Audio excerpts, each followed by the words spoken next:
10 বছৰে বিছনা আৰু হুইলচেয়াৰৰ জীৱন কটাবলগীয়া হৈছে ৰঙিয়াৰ এজন দুৰ্ভগীয়ে 2 নম্বৰ যুৱকৰ প্ৰদীপ কলিতা নামৰ লোকজনে আৰ্থিক দুৰৱস্থাৰ বাবে দুৰ্বিষহ জীৱন কটাবলগীয়া হৈছে 10 বছৰ পূৰ্বে এটা দুৰ্ঘটনাৰ পিছত শৰীৰৰ নিম্নাংশ বিকল হৈ পৰিছিল প্ৰদীপ কলিতাৰ আৰ্থিক দুৰৱস্থাৰ বাবে উন্নত চিকিৎসাৰ পৰা বঞ্চিত হৈছিল লোকজন ঘৰখনৰ একমাত্ৰ উপাৰ্জনকাৰীজন অসুস্থ হৈ পৰাত এটা পৰিয়ালটোৰ আৰ্থিক অৱস্থা একেবাৰে শোচনীয় হৈ পৰিছে পত্নীয়ে লোকৰ ঘৰত কাম কৰি অতি কষ্টৰে ঘৰ চলায় দৰিদ্ৰ পৰিয়ালটোৱে প্ৰদীপক সহায় কৰিবলৈ সদাশয়জনক কাটৰ আহ্বান জনাইছে আৰু দৰিদ্ৰ পৰিয়ালটোৰ সৈতে আছে আমাৰ সাংবাদিক ফাৰুক হুছেইন আমি ফাৰুকৰ ওচৰলৈ গৈছো হয় মই এতিয়া উপস্থিত আছো ৰঙিয়াৰ 2 নং দুবকৰ মাজুচুপাত আমি দেখিবলৈ ওলাইছো এটি পৰিয়ালৰ দুখ দুৰ্দশা 10 বছৰ পূৰ্বে পৰিয়ালৰ একমাত্ৰ উপাৰ্জনকাৰী সদস্যজন তেওঁ দুৰ্ঘটনাগ্ৰস্ত হয় শয্যাশায়ী হ'বলগা হৈছে ধনৰ অভাৱত উন্নত চিকিৎসাৰ পৰা বঞ্চিত হ'বলগীয়া হৈছে যাৰ বাবে চাৰিজনীয়া এই পৰিয়ালটোই অতি দুখ কষ্টৰ মাজেৰে দিন অতিবাহিত কৰিবলগীয়া হৈছে আমি পুনে পুনে আইছো আসলতে কি কাৰণত কেনেদৰে সংঘটিত হ'ল সেই দুৰ্ঘটনাটো আমি পুনে পুনে প্ৰদীপ কলিতাৰ পৰা জানিব বিচাৰিম কি হৈছিল আসলতে আপোনাৰ লগৰ হয় আজি 10 বছৰ আগতে মই গছৰ পৰা পৰিছিল পৰি মই ধনৰ অভাৱত ট্ৰিটমেন্ট কৰিব পৰা নাই আজি 10 প্ৰবলেম হৈছিল প্ৰবলেম মোৰ নাৰ্ভৰ বুলি কৈছে অপাৰেচনটো কিন্তু মই ধনৰ অভাৱত কৰিব পৰা নাই আজি 10 বছৰ হ'ল হুইলচেয়াৰতে আছো তাৰ পিছত মই এটি আমাৰ স্বাস্থ্যমন্ত্ৰী মহোদয় যদি মোক এই অপাৰেচনৰ কাৰণে সহায় সহযোগ কৰে বা সাৰাই যদি মোক মাটি অপাৰেচনটো কৰে মই নথৈ আনন্দিত হ'ম বা পৰিয়ালটো কেনেকৈ চলি আছে পৰিয়ালটো মোৰ মিছেছে মানুহৰ ঘৰতো কাম কৰে ৰাস্তাটো কৰে বিভিন্ন ধৰণৰ বহুত কষ্টৰ সন্মুখীন হ'ব লগা হৈছে দুখ লাগে কোন কোন আছে পৰিয়ালত মোৰ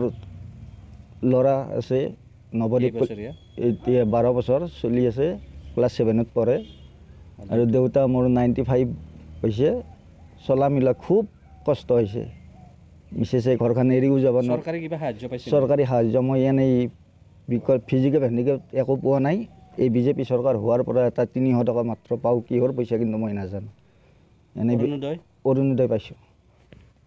হয় আসলতে এই পৰিয়ালৰ যেতিয়া একমাত্ৰ উপাৰ্জনকাৰী সদস্যজন দুৰ্ঘটনাগ্ৰস্ত হয় শয্যাগত হ'বলগীয়া হয় তাৰ পিছৰ পৰা পৰিয়ালটোৱে অতি আৰ্থিক সংকটৰ মাজেৰে দিন অতিবাহিত কৰিবলগীয়া হৈছে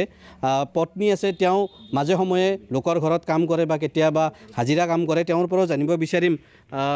কি সমস্যা আপোনালোকৰ মূলত পৰিয়ালটো মোৰ স্বামী আজি 2011 চনতে গাছৰ পৰা পৰি আছে তেহেতক প্ৰথমে আমি জিএমচি নিছিলোঁ তাত তেহেতৰ সেই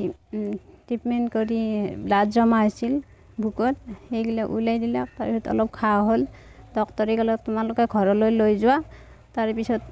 ঘৰত ঘাহেndi শুকাব আৰু অপাৰেশ্যনটোত তাতে আমাক তেতিয়াতে 80,000 টকা লাগে বুলি কৈছিল গতিকে মই পইচাখিনি যোগাৰ কৰিব নোৱাৰিলোঁ আৰু তেওঁৰ অপাৰেশ্যনটো সেনেকৈ থাকি গ'ল অলপতে আমাৰ হিমন্ত বিশ্ব শৰ্মা ছাৰ আমাৰ ৰঙিয়াক আহিছিল তেহেতক মই বাটত লগ ধৰি ক'লোঁ যে আমাৰ এহেঁতৰ অপাৰেশ্যনটো ছাৰ যেনে তেনে কৰি দিব লাগে ছাৰে ক'লে তোমালোকে মোৰ লগত যোগাযোগ কৰিবা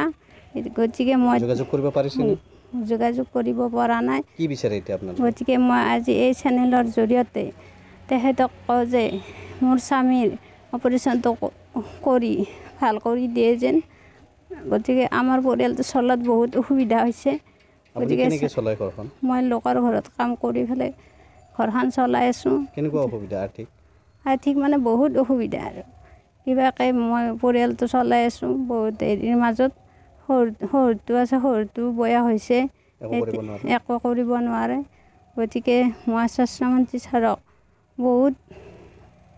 হেৰি অনুৰোধ কৰিছোঁ তেহেঁতে জানো এওঁক অপাৰেশ্যনটো কৰি দিয়ে হয় আসলতে স্বাস্থ্যমন্ত্ৰীক তেওঁলোকে অনুৰোধ জনাইছে আহ্বান জনাইছে কৰজোৰে যাতে প্ৰদীপ কলিতাৰ ফাৰুক হুছেইন আপোনাক ধন্যবাদ জনাইছোঁ